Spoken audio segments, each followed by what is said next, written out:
إن الحمد لله الذي خلق الإنسان وكرم بني آدم فسبحان الذي لا إله إلا الله الذي علم القرآن وعلم الإنسان ما لم يعلم نشهد أن لا إله إلا الله وحده لا شريك له ونشهد أن سيدنا وحبيبنا ومولانا محمدا عبده ورسوله الذي أرسله بالحق بشيرا ونذيرا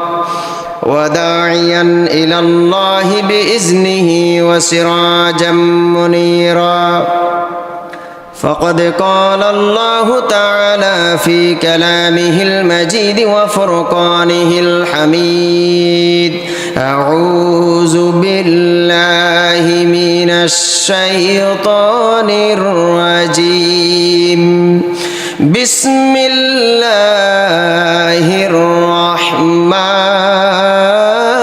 الرحيم يا أيها الذين آمنوا إذا نودي للصلاة من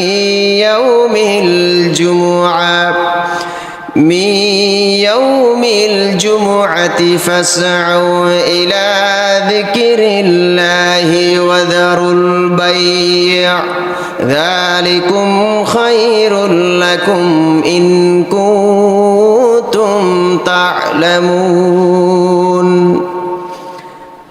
أيها المسلمون والمؤمنون الكرام محترم مكرم সাইয়্যিদুল আইয়াম সপ্তাহের শ্রেষ্ঠতম দিন জুমআর দিনে আগত আমার সামনে আল্লাহর ঘরে উপবিষ্ট ইসলাম প্রিয় রসুল প্রিয় আল্লাহ প্রিয় তাওহীদি জনতা অত্র সমাজের পর্দার অন্তরালে আমার সম্মানিতা মুমিনা সালেহা মা এবং বোনেরা সকলকে আল্লাহর হাবিবের শিখানো ভাষায় সালাম দিচ্ছি আবারও আসসালামু আলাইকুম ওয়া রাহমাতুল্লাহি ওয়া বারাকাতুহু।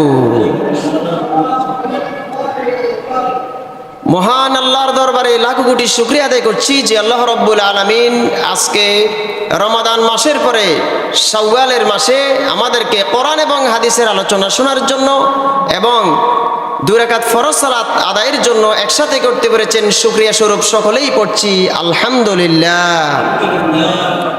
মানবতার মুক্তির দূত আমাদের সুপারিশকারী নবী নাবিয়ুনা মুহাম্মদ রাসূলুল্লাহ সাল্লাল্লাহু আলাইহি ওয়াসাল্লাম তার উপরে অসংখ্য দরুদ ও সালাম সকলেই পড়ছি আমরা সাল্লাল্লাহু আলাইহি ওয়াসাল্লাম। সম্মানিত মুসল্লুন ভাইরা, আপনারা সবাই কেমন আছেন? আলহামদুলিল্লাহ। আমাদেরকে সুস্থ রেখে বরাবরের মতো আল্লাহর ঘরে এনেছেন, তিনি হচ্ছেন আমাদের রব আল্লাহ রাব্বুল আলামিন। সম্মানিত উপস্থিতি, আপনাদের সামনে আমি রাসূল করিম সাল্লাল্লাহু আলাইহি ওয়াসাল্লামের মাক্কি জীবন এবং মাদানী জীবন নিয়ে আলোচনা করতেছিলাম। এক পর্যায়ে আজকে রাসূল করিম সাল্লাল্লাহু আলাইহি ওয়াসাল্লামের জীবনীর শেষ পর্ব অর্থাৎ মাদানী জীবনের শেষ পর্ব নিয়ে রাসূল করিম সাল্লাল্লাহু আলাইহি ওয়াসাল্লামের ওফাত নিয়ে ইন্তেকালের অবস্থা নিয়ে আপনাদের সামনে আলোচনা করব ইনশাআল্লাহ। রাসূল করিম সাল্লাল্লাহু আলাইহি ওয়াসাল্লাম তিনি মদিনার জীবনে যখন ছিলেন তখন আল্লাহর নবী সাল্লাল্লাহু আলাইহি ওয়াসাল্লাম ইসলাম প্রচারের কাজ সমাপ্ত করে আস্তে আস্তে ধীরে ধীরে প্রচণ্ড অসুস্থতা বোধ করলেন আর আল্লাহর নবী সাল্লাল্লাহু আলাইহি ওয়াসাল্লাম ইন্তেকাল করলেন। বুখারীর বর্ণনা এসেছে, আল্লাহর নবী বলেন, মহান আল্লাহ রাব্বুল আলামিন তার একজন বান্দাকে দুনিয়ার শান শৌকত যা চাইবে তাই এই বান্দাকে দিবেন বলে ঘোষণা করেন, কিন্তু ওই বান্দা আল্লাহ রাব্বুল আলামিনের এই নিয়ামতগুলোকে তিনি গ্রহণ করলেন না। রব্বুল আলামিনের নবী রাসূল করিম সাল্লাল্লাহু আলাইহি ওয়াসাল্লাম তিনি শান শওকত নেয়ার চাইতে আল্লাহর ইচ্ছাকে বেশি তিনি ভালো মনে করলেন। এই কথা শোনার পর সাহাবায়ে কেরাম রিদওয়ানুল্লাহি আলাইহিম আজমাইন আল্লাহর নবী থেকে যখন এই কথাটা শুনলেন, তার মানে কারো কোনো বুঝতে কষ্ট রইল না, আল্লাহর নবী এই পৃথিবীর বুকে আর বেশি দিন থাকবেন না। কথার মাধ্যমে আল্লাহর নবী সাল্লাল্লাহু আলাইহি ওয়াসাল্লাম সাহাবায়ে কেরামদেরকে বুঝাতে পেরেছিলেন, ঠিক কিনা? এই কথা শোনার পর আল্লাহর নবী যখন বললেন, এই ঘোষণার পরে হযরতে আবু বকর সিদ্দিক রাদিয়াল্লাহু তাআলা আনহু তিনি বুঝতে পারলেন এই পৃথিবীর সব সুখ সব শান শওকত আল্লাহ রাব্বুল আলামিন রাসূলকে দিতে চেয়েছিলেন, কিন্তু রাসূল করিম সাল্লাল্লাহু আলাইহি ওয়াসাল্লাম ওই শান শওকত তিনি গ্রহণ করলেন না। রাসূল করিম সাল্লাল্লাহু আলাইহি ওয়াসাল্লাম এই পৃথিবীর বুকে আর কোনোদিন বেঁচে থাকবেন না, আর তিনি থাকবেন না। হযরতে আবু বকর রাদিয়াল্লাহু তাআলা আনহু তিনি বুঝতে পারলেন আল্লাহর রাসূল আর বেশি দিন দুনিয়ায় আর নাই। বুখারী মুসলিমের হাদিসে এসেছে, রাসূল বললেন, বন্ধুত্ব এবং অর্থ সম্পদ ত্যাগ স্বীকারে আমার প্রতি সবচেয়ে বেশি দয়া দেখিয়েছে এই পৃথিবীর বুকে আমার বন্ধু আবু বকর সিদ্দিক। আল্লাহু আকবার। রাসূল সাল্লাল্লাহু আলাইহি ওয়াসাল্লামের প্রতি সবচেয়ে ভালোবাসা, বন্ধুত্বপূর্ণ আচরণ, রাসূলের বিপদে আপদে সহযোগিতা যিনি করেছেন তার নাম এই পৃথিবীর বুকে ইসলামের প্রথম খলিফা রাসূলের বন্ধু হযরতে আবু বকর সিদ্দিক রাদিয়াল্লাহু তাআলা আনহু। নবীজি বললেন, আমি মুহাম্মদ আমার প্রতিপালক ব্যতীত অন্য কাউকে যদি খলিল বন্ধু হিসেবে গ্রহণ করতাম তাহলে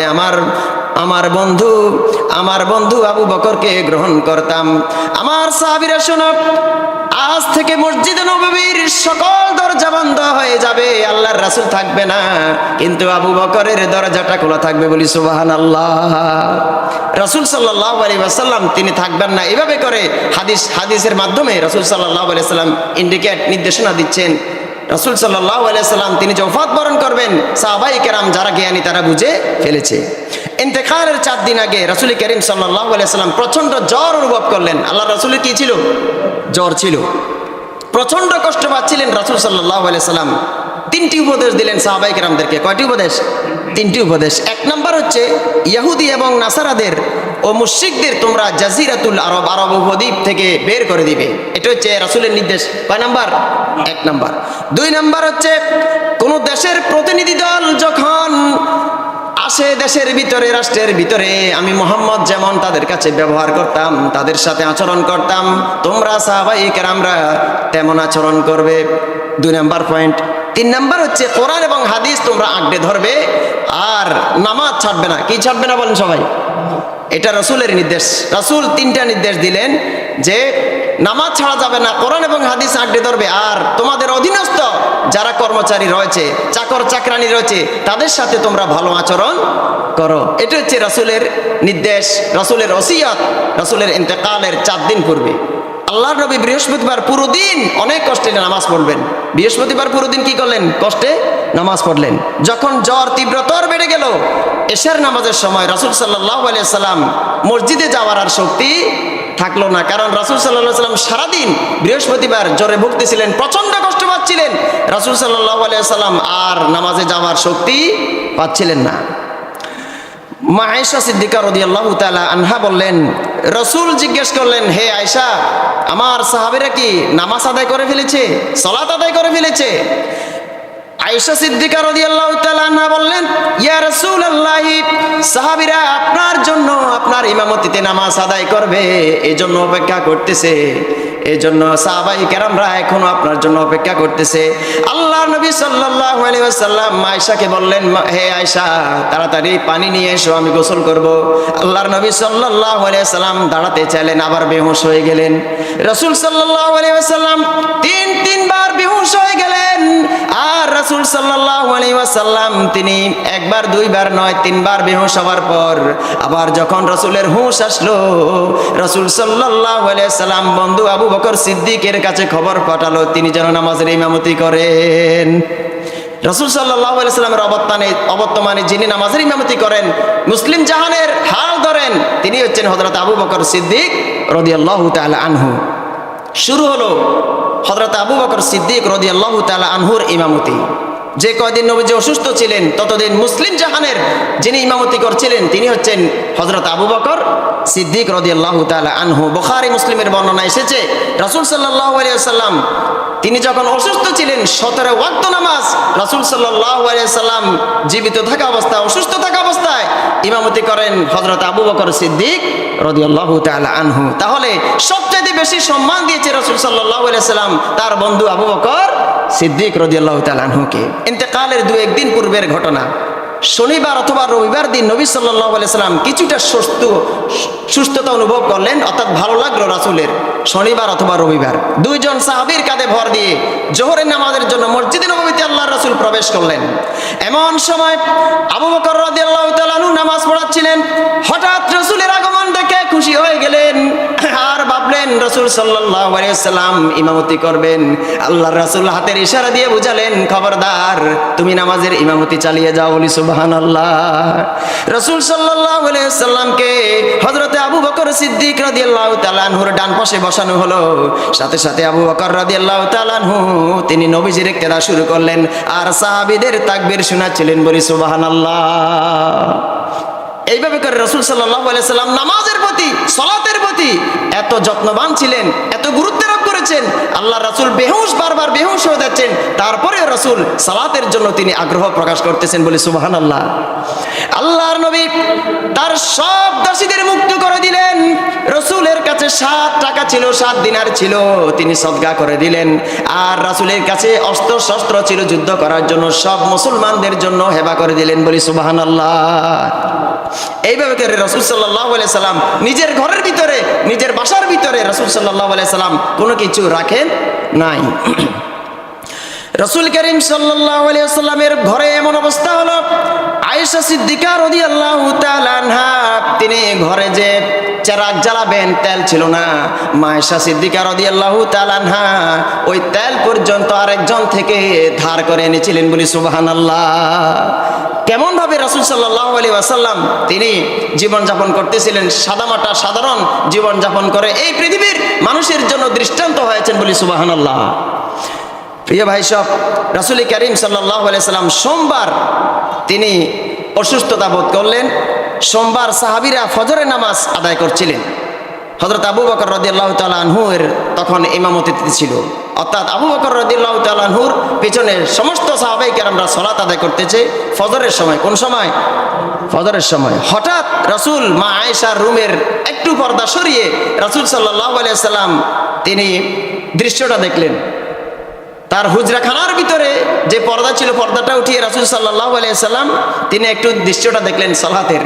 আল্লাহর নবী পর্দা উঠিয়ে, হিজাবটা উঠিয়ে যখন দেখলেন তার কলিজার টুকরা সাহাবী তারা সবাই হযরতে আবু বকরের ইমামতিতে সালাত আদায় করতেছে, আল্লাহর নবী এই দৃশ্য দেখে তিনি খুশি হয়ে গেলেন, বলি সুবহানাল্লাহ। রাসূল সাল্লাল্লাহু আলাইহি ওয়াসাল্লাম এই সময়ের ভিতরে সালাতকে ভুলে যান নাই, এতিম মিসকিন অসহায় দাস দাসীদেরকে তিনি ভুলে যান নাই, আর তিনি পরিবারকে ভুলে যান নাই, সাহাবায়ে কেরামদেরকে ভুলে যান নাই, মুসলিম উম্মাহকে ভুলে যান নাই, সুবহানাল্লাহ। হযরত আনাস রাদিয়াল্লাহু তাআলা আনহু বলেন, নবী সাল্লাল্লাহু আলাইহি সাল্লাম সামান্য তিনি একটু বের হলেন, সামান্য একটু বের হলেন মা আয়েশার হুজরাখানা থেকে, রুম থেকে একটু বের হলেন। আর সাহাবীরা আশা করছিলেন রাসূল সাল্লাল্লাহু আলাইহি সাল্লাম আমাদের সাথে সালাতে শামিল হবেন। এবং দেখা গেল রাসূল সাল্লাল্লাহু আলাইহি সাল্লাম তিনি আসতে সাহস করলেন না। রাসূলের অসুস্থতা তখনও কাটে নাই। রাসূল সাল্লাল্লাহু আলাইহি সাল্লাম এখনো অসুস্থতা বোধ করলেন, রাসূলের সাহস হলো না, আর শক্তি সামর্থ্য সামনে থাকলো না রাসূল সামনে গিয়ে সালাত আদায় করার। রাসূল আবার নিজের রুমে প্রবেশ করলেন, পর্দা ফেলে দিলেন। ওই সময় আল্লাহর নবী সাল্লাল্লাহু আলাইহি ওয়াসাল্লাম এই জীবনে রাসূল করিম সাল্লাল্লাহু আলাইহি ওয়াসাল্লাম আর সালাতে অংশগ্রহণ করতে পারেন নাই। রাসূল সাল্লাল্লাহু আলাইহি ওয়াসাল্লামের মুমূর্ষ অবস্থায় ফাতেমা রাদিয়াল্লাহু তাআলা আনহা রাসূলের কাছে ছিলেন। ফাতেমা রাদিয়াল্লাহু তাআলা আনহাকে রাসূল ডাকলেন, কানে কানে কথা বললেন, কান্না শুরু করে দিলেন। রাসূল সাল্লাল্লাহু আলাইহি ওয়াসাল্লাম আবার ডাকলেন তার কলিজার টুকরা মেয়ে ফাতেমাকে। ফাতেমা রাদিয়াল্লাহু তাআলা আনহা আবার আসলেন। এবার ফাতেমা রাদিয়াল্লাহু তাআলা আনহার কানে কানে যে কথা বললেন তিনি হাসা শুরু করলেন। মা আয়েশা সিদ্দিকা রাদিয়াল্লাহু তাআলা আনহা বললেন, হে ফাতেমা, তোমার বাবা রাসূল করিম সাল্লাল্লাহু আলাইহি ওয়াসাল্লাম কি কথা বললো যার কারণে তুমি একবার কান্না করলে আর একবার হাসলে? রাসূল সাল্লাল্লাহু আলাইহি ওয়াসাল্লামের কথার উত্তরগুলো, প্রশ্নের জবাবগুলো ফাতেমা রাদিয়াল্লাহু তাআলা আনহা মা আয়েশা সিদ্দিকা রাদিয়াল্লাহু তাআলা আনহাকে এভাবে বললেন, আমার পিতা মুহাম্মদ রাসূলুল্লাহ সাল্লাল্লাহু আলাইহি ওয়াসাল্লাম তিনি বললেন, মা এই অসুখে আমি মারা যাব, এই জন্য আমি কান্না শুরু করেছি। তার মানে রাসূল আগেই বলে দিয়েছেন যে আমি যে অসুস্থতা বোধ করেছি আমি মারা যাব, এই জন্য ফাতেমা রাদিয়াল্লাহু তাআলা আনহা কান্না শুরু করলেন। আবার যখন রাসূল কানে কানে যখন বললেন, আমার পরিবারের ভিতরে সর্বপ্রথম তুমি আমার অনুসারী হবে, দেখা হবে আখিরাতের ভিতরে, এই কথা শোনার পর আমি হাসা শুরু করলাম, বলি সুবহানাল্লাহ। ফাতেমা রাদিয়াল্লাহু তাআলা এই সুসংবাদ প্রাপ্ত হন যে বিশ্বের সকল মহিলাদের ভিতরে জান্নাতের মধ্যে তুমি হবে, সুসংবাদ প্রাপ্ত হলেন তুমি হবে জান্নাতের সকলের নেত্রী, বলি সুবহানাল্লাহ। ফাতেমা রাদিয়াল্লাহু তাআলা রাসূলের কষ্ট দেখে মুখ থেকে বলে ফেললেন, হায় রে, আমার বাবার খুব কষ্ট হচ্ছে আমি দেখতেছি। এই কথা শুনে শ্রেষ্ঠ পিতা রাসূল করিম সাল্লাল্লাহু আলাইহি সাল্লাম বললেন, মা শোনো, তোমার বাবার আজকের পর থেকে আর কখনো কষ্ট হবে না, অর্থাৎ তোমার বাবা মারা যাবে, একটু পরে তোমার বাবা কি হয়ে যাবে? মারা যাবে। তার মানে হলো রাসূল করিম সাল্লাল্লাহু আলাইহি সাল্লাম যে দুনিয়ায় থাকবেন না, এই আলামতগুলো তিনি সাধারণভাবে পরিবারের ভিতরে সাহাবায়ে কেরামদের ভিতরে তিনি আলোচনা করতেছিলেন। রাসূল সাল্লাল্লাহু আলাইহি সাল্লামের প্রিয় নাতি হাসান এবং হুসাইন, তাদেরকে তিনি ডাকলেন, আদর করলেন, চুম্বন করলেন আর ওসিয়ত করলেন, উপদেশ দিলেন। রাসূল সাল্লাল্লাহু আলাইহি সাল্লাম স্ত্রীদেরকে ডাকলেন, শেষবারের মতো উপদেশ দিলেন রাসূল সাল্লাল্লাহু আলাইহি সাল্লাম। এরপরে রাসূলের শরীরের ভিতরে বিষের যন্ত্রণা শুরু হলো। আল্লাহর নবী প্রচন্ড কষ্ট পাচ্ছিলেন। রাসূল সাল্লাল্লাহু আলাইহি সাল্লাম ধীরে ধীরে বিষের প্রভাব প্রকাশ পাচ্ছিল। মা আয়েশাকে রাসূল সাল্লাল্লাহু আলাইহি সাল্লাম বললেন, হে আয়েশা, খায়বারের যুদ্ধের সময় ইহুদি মহিলা যে আমাকে গোশতের ভিতরে বিষ মিশ্রিত অবস্থায় রেখে খাওয়াইছিল, ওইটার কারণে আমি এখন পর্যন্ত আমার শরীরের ভিতরে বিষের যন্ত্রণা পাচ্ছি। রাসূল সাল্লাল্লাহু আলাইহি ওয়াসাল্লাম যন্ত্রণায় তার শিরা উপশিরা যেন কেটে চলে যাচ্ছে, প্রচন্ড কষ্ট হচ্ছে রাসূলের। রাসূল এত কষ্টের যন্ত্রণায় আল্লাহর নবী সাল্লাল্লাহু আলাইহি ওয়াসাল্লাম তিনি আল্লাহকে স্মরণ করলেন। কাকে স্মরণ করলেন বলেন সবাই? আল্লাহ রাব্বুল আলামিনকে স্মরণ করেন। এত কষ্ট যন্ত্রণায় আল্লাহ নবী ছিলেন ইন্তেকালের সময়, তারপরে রাসূল নামাজের কথা কখনো ভুলে যান নাই, নামাজের কথা বললেন। রাসূল বললেন, আসসালাত আসসালাত ওয়া মা মালাকাত আইমানুকুম, সালাত সালাত, এবং তোমাদের অধীনস্থ দাস দাসী চাকর চাকরানির ব্যাপারে হুঁশিয়ার থেকো, যত্নবান থেকো। আল্লাহর নবী সাল্লাল্লাহু আলাইহি ওয়াসাল্লাম সালাত সালাত এভাবে কয়েকবার বললেন, বলি সুবহানাল্লাহ।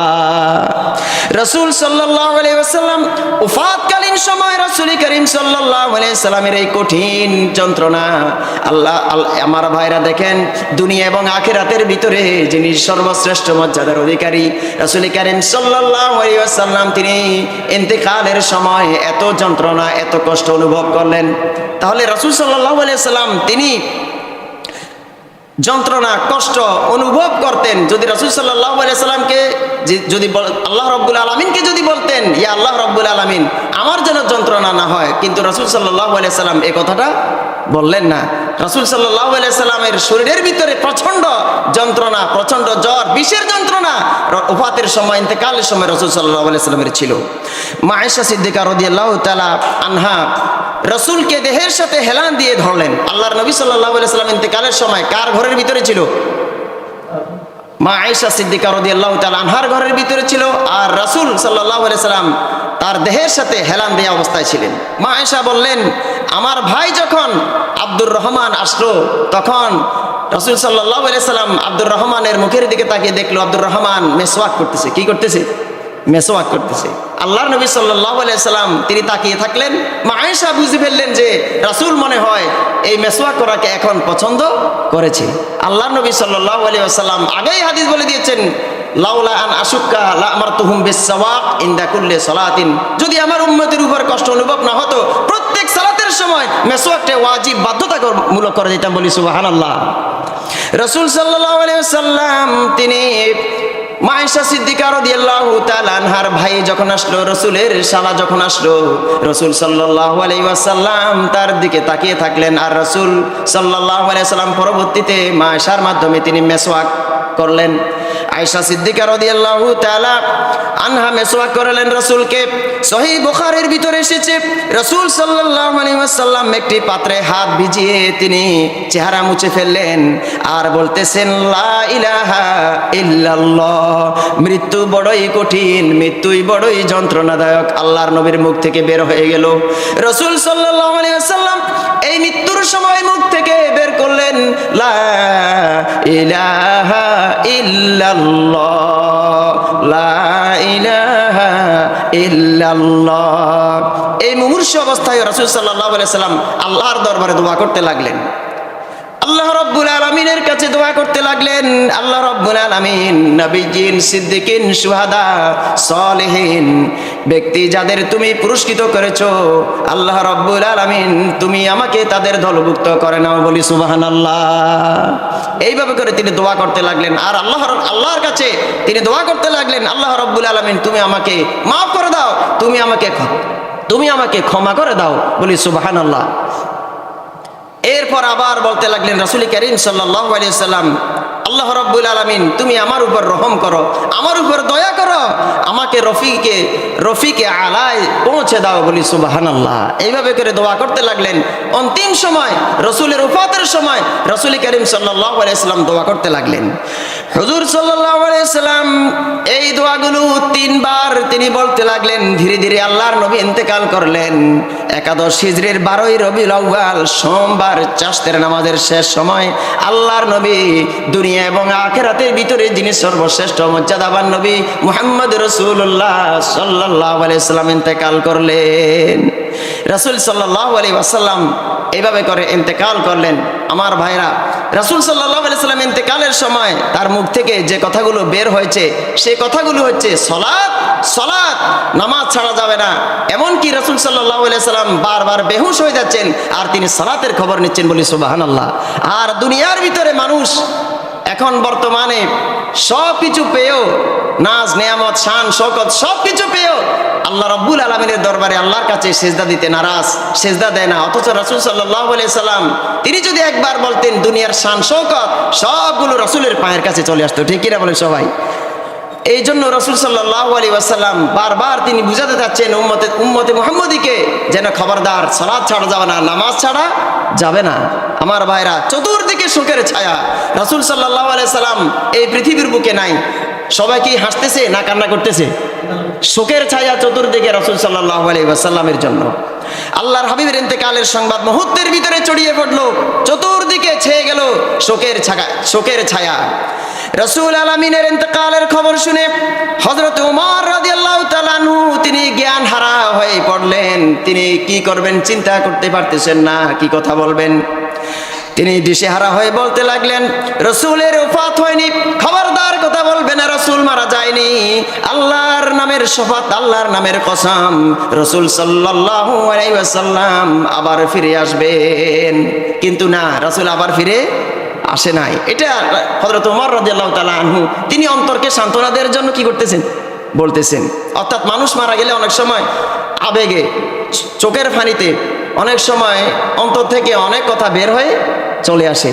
অর্থাৎ যে লোকটা মারা যায় আমরা চিন্তা করি যে না, মারা যায় না, খবরদার কেউ বলবে না, সে আছে, এখনো আমাদের মাঝে আছে। এরকম করে হযরত ওমর রাদিয়াল্লাহু তাআলা আনহু বুঝাতে চাচ্ছেন। এইদিকে হযরত আবু বকর রাদিয়াল্লাহু তাআলা আনহু নিজের বাড়িতে অবস্থান করতেছিলেন। সংবাদ শুনে ঘোড়া নিয়ে তিনি দৌড়ে আসলেন। আর ইসলামের প্রথম খলিফা, রাসূলের মুমূর্ষ অবস্থায় যিনি 17 ওয়াক্ত নামাজের ইমামতি করলেন, আবু বকর দৌড়ে আসলেন আর নিজের কলিজার টুকরা মেয়ে আয়েশার ঘরের ভিতরে ঢুকলেন। সেখানে দেখলেন আল্লাহর নবী দুনিয়া আখিরাতের সর্বশ্রেষ্ঠ মর্যাদাবান যিনি শুয়ে আছেন। রাসূল সাল্লাল্লাহু আলাইহি ওয়াসাল্লামের গায়ের উপরে ডোরাকাটা একটা চাদর ছিল।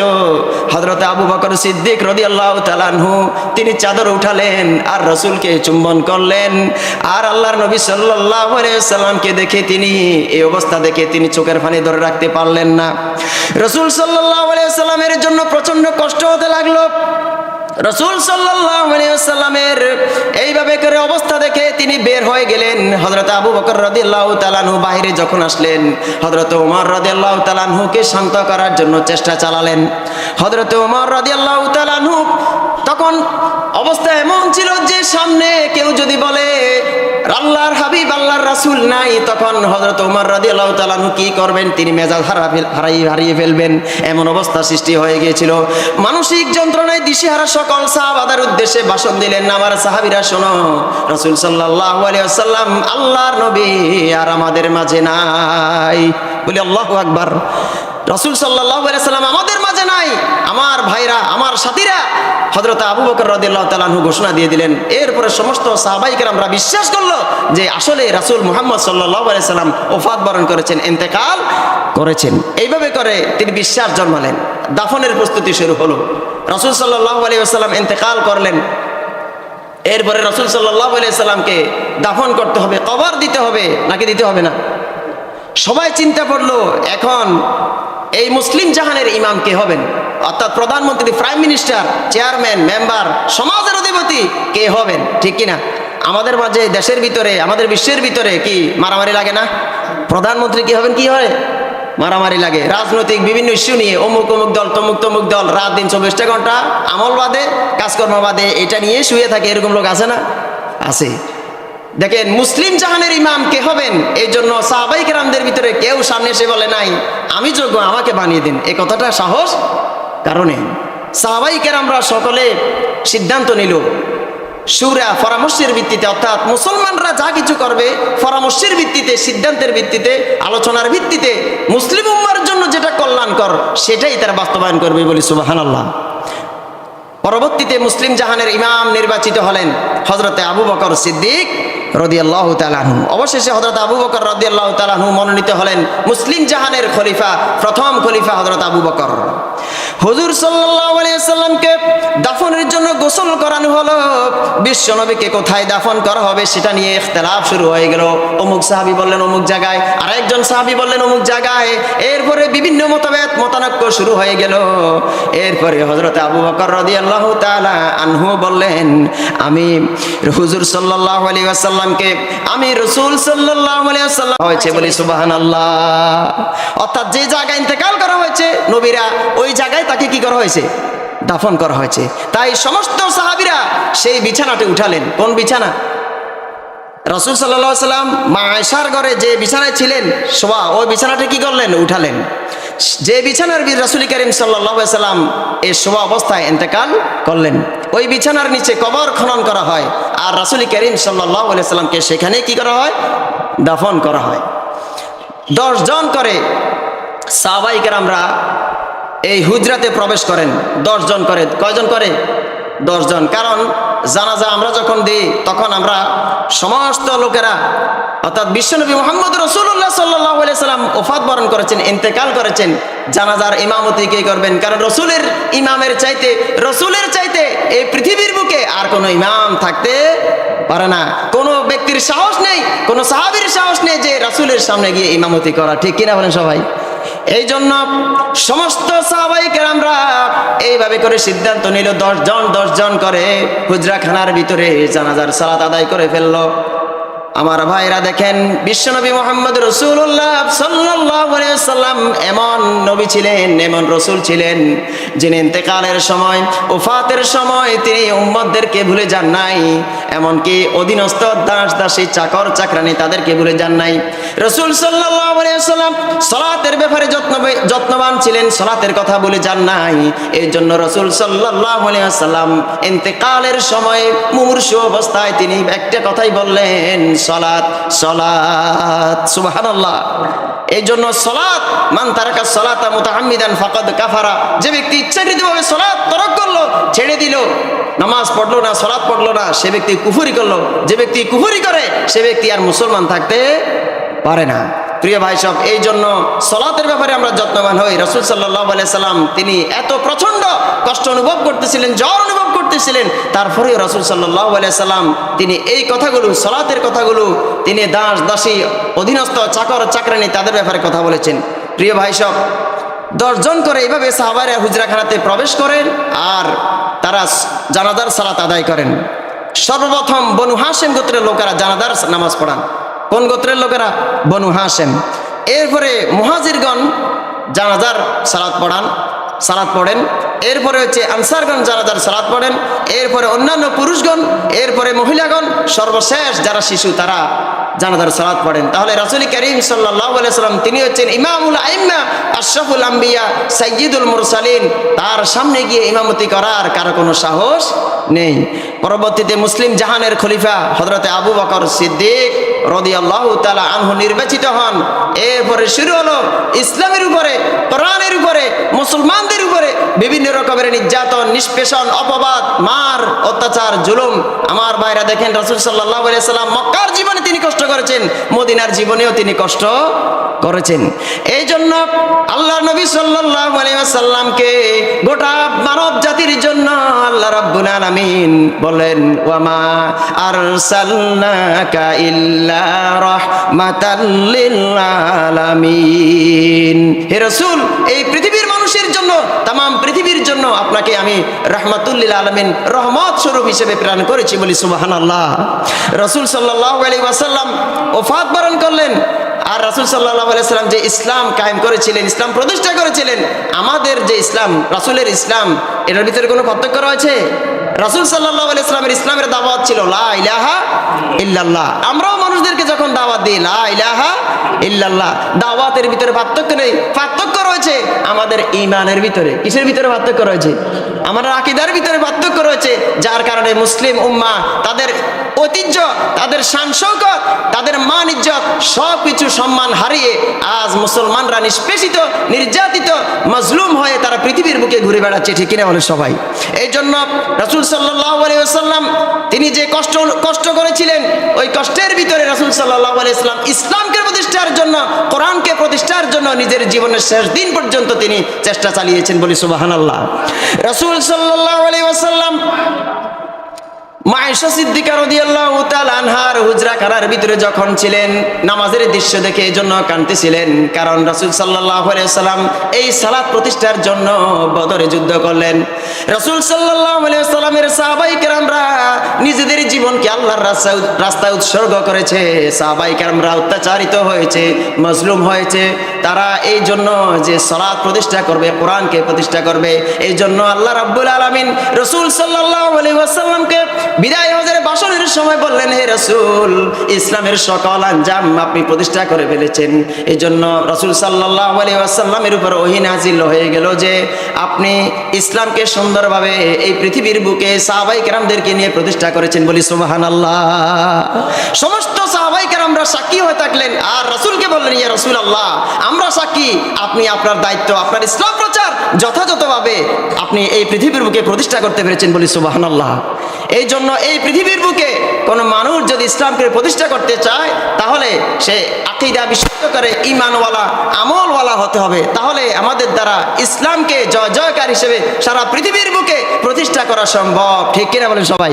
এই জন্য কোরআন আল কারীমকে অনুসরণ করতে হবে। সমস্ত সাহাবায়ে কেরামরা রাসূল সাল্লাল্লাহু আলাইহি ওয়াসাল্লাম একটা কিতাব, একটা বই, একটা গাইডলাইন ফলো করেছে। সেই কিতাবের নাম হচ্ছে কোরআন আল কারীম। কোরআন আল কারীম, এই কোরআন আল কারীম দিয়ে রাসূল সাল্লাল্লাহু আলাইহি ওয়াসাল্লাম, সাহাবায়ে কেরামরা তৎকালীন পৃথিবী শাসন করেছিল। রাসূল সাল্লাল্লাহু আলাইহি ওয়াসাল্লামের শাসনের ভিতরে সমস্ত মানুষ তারা সেখানে বসবাস করতেছিল, সুখে ছিল, শান্তিতে ছিল। আর রাসূল সাল্লাল্লাহু আলাইহি ওয়াসাল্লামের সাহাবায়ে কেরামরা 30 বছর কাল এই কোরআন দিয়ে যখন শাসন করেছে, কোনো মানুষ তারা বলতে পারে না যে আমরা কষ্টে ছিলাম অথবা আমাদের উপরে জুলুম করা হয়েছে, ঠিক কিনা বলেন সবাই? এই জন্য কোরআনের কাছে যদি কোনো মানুষ আসে, তারা হেদায়েত প্রাপ্ত, রহমত প্রাপ্ত হয়ে যায়, বলি সুবহানাল্লাহ। রাসূল সাল্লাল্লাহু আলাইহি ওয়াসাল্লাম মৃত্যুকালীন অবস্থার ভিতরে এমন কথা বললেন, খবরদার কোরআন এবং হাদিস আঁকড়ে ধরবো, কোরআন হাদিস ছাড়বে না। তারাকতু ফিকুম আমরাইন, আমি তোমাদের মাঝে দুটো জিনিস রেখে যাচ্ছি, একটি হচ্ছে কিতাবুল্লাহ, আর একটি হচ্ছে আল্লাহর কিতাব, আরেকটি হচ্ছে সুন্নাহ হাদিস, রাসূল সাল্লাল্লাহু আলাইহি ওয়াসাল্লামের তরিকা, রাসূল সাল্লাল্লাহু আলাইহি ওয়াসাল্লামের পদ্ধতি। এখন রাসূল সাল্লাল্লাহু আলাইহি ওয়াসাল্লামের এই কথাটা তিনি বলেছিলেন, আল্লাহর কিতাব আমি রেখে যাচ্ছি, আর আমার হাদিস, আমার সুন্নাহ, আমার রীতিনীতি আমি তোমাদের ভিতর রেখে যাচ্ছি। এখন রাসূলের রীতিনীতিগুলো আমরা বুঝেছি না সাহাবায়ে কেরামরা বুঝেছে? বলেন সবাই। সাহাবায়ে কেরামরা বুঝেছে। রাসূল সাল্লাল্লাহু আলাইহি সাল্লামের সুন্নাতগুলো, আমলগুলো আমরা বুঝি নাই, আমরা তো শুনেছি মাত্র। আর সাহাবায়ে কেরামরা রাসূলকে চোখ থেকে দেখে আমল করেছে, জান্নাতি মানুষ হয়ে গেছে, বলি সুবহানাল্লাহ। এই জন্য সাহাবায়ে কেরামদের আমলকে কেউ যদি দূরে সরে দেয়, সাহাবায়ে কেরামদের আমলকে কেউ যদি ঠেলে তরক করে ছুঁড়ে ফেলে দে, তাহলে সে ব্যক্তি রাসূলুল্লাহ সাল্লাল্লাহু আলাইহি সাল্লামকে অসম্মান করলো, ঠিক কিনা বলেন সবাই? কারণ সাহাবায়ে কেরামরাও যেটা করে সেটাও কি হয়ে যায়? সুন্নাত হয়ে যায়। সাহাবায়ে কেরামরা যেটা করে সেটা আমাদের জন্য রহমত হয়ে যায়। কারণ সাহাবায়ে কেরামরা সাধারণ কোনো মানুষ ছিলেন না, দুনিয়া এবং আখিরাতের ভিতরে যাদেরকে জান্নাতের সার্টিফিকেট দিয়েছেন তিনি কে? আল্লাহ রাব্বুল আলামিন। এই জন্য আমরা আমাদের রাসূল সাল্লাল্লাহু আলাইহি সাল্লামের ইত্তেবা করব, অনুসরণ করব, অনুকরণ করব, তাহলে আল্লাহ রাব্বুল আলামিন আমাদেরকে ভালোবাসবেন। আর সাহাবায়ে কেরাম আবাররাহা কুলুবান ওয়া আমাকাহা ইলমান ওয়া আকাল্লাহা তাকাল্লুফান ইখতারাহুমুল্লাহু লিসুহবাতি নাবিয়্যিহি ওয়াল ইকামাতি দীনিহি। রাসূল সাল্লাল্লাহু আলাইহি সাল্লামের এই সাহাবায়ে কেরামদেরকে আল্লাহ তাআলা বেছে নিয়েছেন, চয়েস করেছেন, পছন্দ করেছেন, ভালোবেসেছেন, এই জন্য যাতে করে তারা এই পৃথিবীর ভিতরে থেকে রাসূলের সাহচর্য পেয়ে রাসূলের সাথে থেকে সাথী হয়, তারা জান্নাতি মানুষ হয়। এই পৃথিবীর মানুষগুলো যেন এখান থেকে শিক্ষা গ্রহণ করে, বলি সুবহানাল্লাহ। তাহলে এই পৃথিবীর সর্বশ্রেষ্ঠ সন্তান হচ্ছে সাহাবায়ে কেরাম রিদওয়ানুল্লাহ তাআলা আলাইহিম আজমাইন। প্রিয় ভাই সব, আমরা রাসূল করিম সাল্লাল্লাহু আলাইহি সাল্লামের এই জীবনী শিখলাম। মাক্কি জীবনে আপনাদের সামনে আলোচনা করছিলাম, শেষ করেছি। মাদানী জীবনে আমি আলোচনা করেছি আল্লাহর নবী সাল্লাল্লাহু আলাইহি সাল্লামের ওফাত পর্যন্ত, ইন্তেকাল পর্যন্ত যা যা ঘটনা ঘটেছে আপনাদের সামনে আলোচনা করেছি। এর ভিতরে আমি যদি কোনো ভুল ত্রুটি করে থাকি, ইচ্ছায় অনিচ্ছায়, আমি আমার রবের কাছে আশ্রয় প্রার্থনা করছি, ক্ষমা চাচ্ছি, এবং আপনাদের জন্য আল্লাহ রাব্বুল আলামিনের কাছে ক্ষমা চাচ্ছি। সুবহানাকা আল্লাহুম্মা ওয়া বিহামদিকা আশহাদু আল্লা ইলাহা ইল্লা আনতা আস্তাগফিরুকা ওয়া আতুবু ইলাইক।